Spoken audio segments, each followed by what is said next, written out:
What's your name? My name is Jwala Thapa. And what do you do? I'm a lawyer.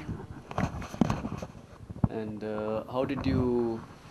What role do you play in this project? I look after the Sikkim chapter of the IDIA project. So what does that mean?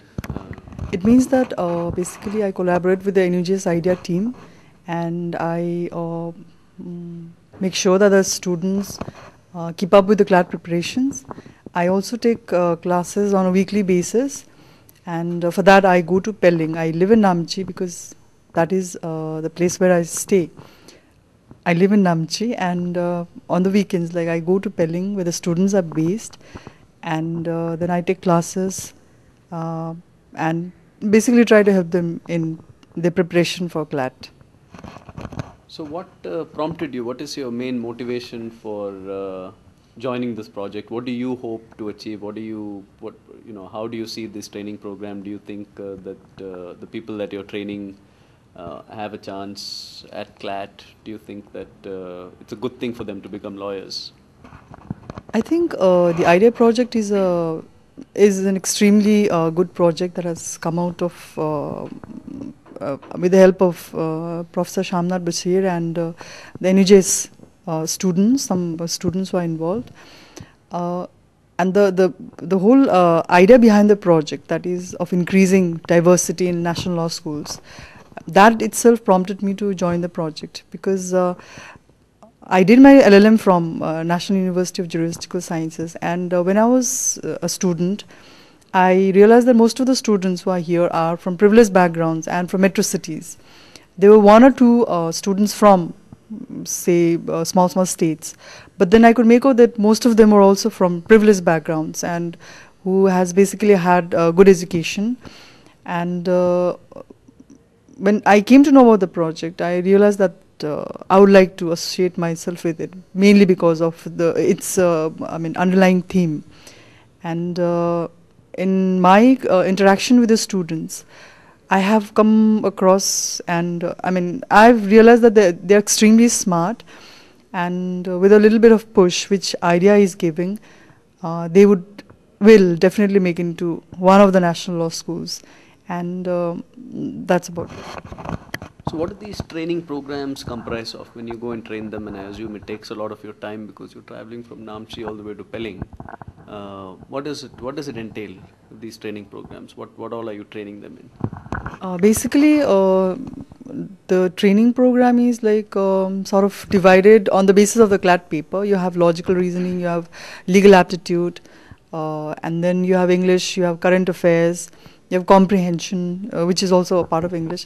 So basically, these classes are divided on the basis of these different aspects of a CLAT paper. And the classes also comprises of either a legal aptitude class or a logical reasoning class.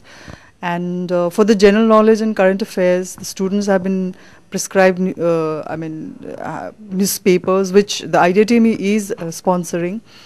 And they're supposed to read the newspapers every day so that they can keep up with the current affairs. And also the IDIA team from NUJS, they on a weekly basis they send test papers and all, which I conduct, or and then like the students are on a weekly basis can assess their own preparation for CLAT. So you're also practicing law in Sikkim? Yes, I am. And you're able to still find time to do this? I guess it's just in finding. Yeah, I do find time because maybe I am motivated by the IDEA project basically to find time. So that's about it. And you think that this project in the long term will be able to do some good for communities in the Northeast? Yes, I do feel that because when you have students from villages and underprivileged backgrounds coming to national law schools, you're not just preparing them to earn bread and butter, which any other college would do. But then you also national law schools are like that. You create socially conscious individuals. And I hope that these students, after getting into national law schools through the IDEA program, will definitely go back and give something back to the community. And So, Jwala, as someone from the Northeast,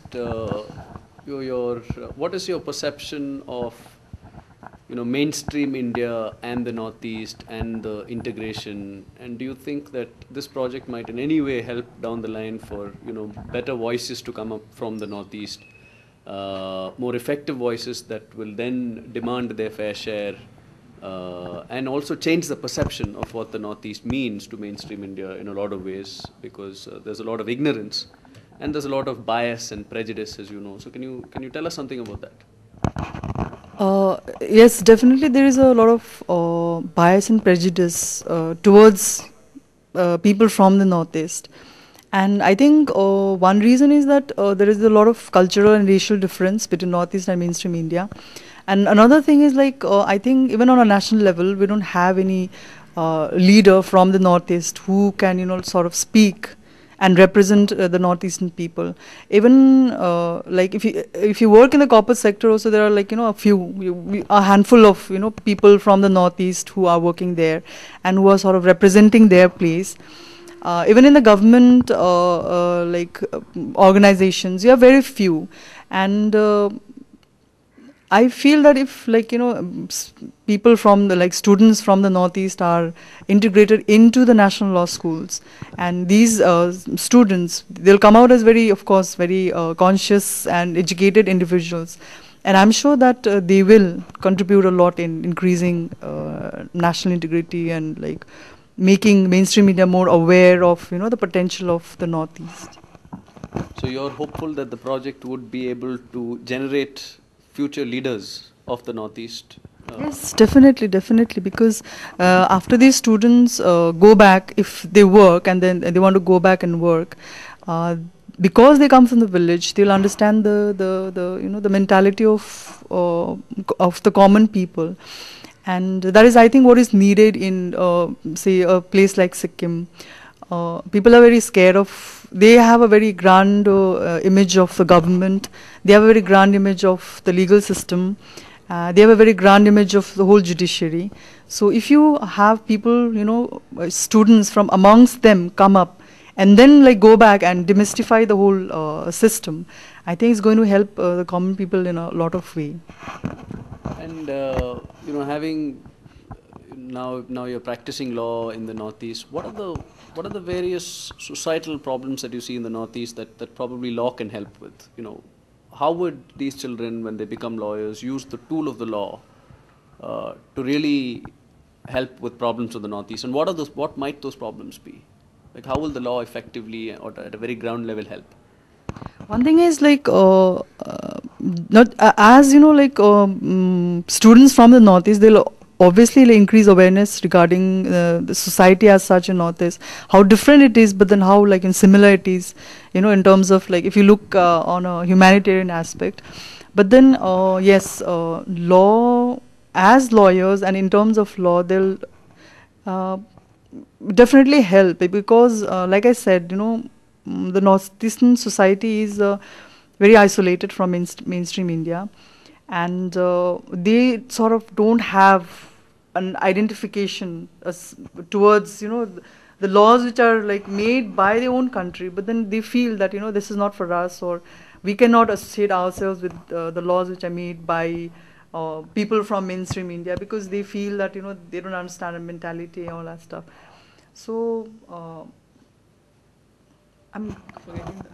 So in what concrete ways would the law help in the Northeast? I mean, so if students from the Northeast are studying the law and becoming future leaders, how will their knowledge of the law help in concrete ways? What are the pressing problems of the Northeast that law can tackle very quickly? If you have students from the Northeast who get educated in national law schools, they will sort of there will be a melting pot of a representation sort of the problems of the Northeast, which might find a platform in the national law schools, create an awareness of the problems that are in the society in Northeast. You have so many problems over there, like political instability. You have major problem being drug problems, lack of awareness about rights and duties also. So if you have people like students from the Northeast come and represent in the legal field, in the national arena, then obviously there will be a more consciousness and awareness about the problems. And yes, in that way, law as an instrument of social change might be influenced a lot.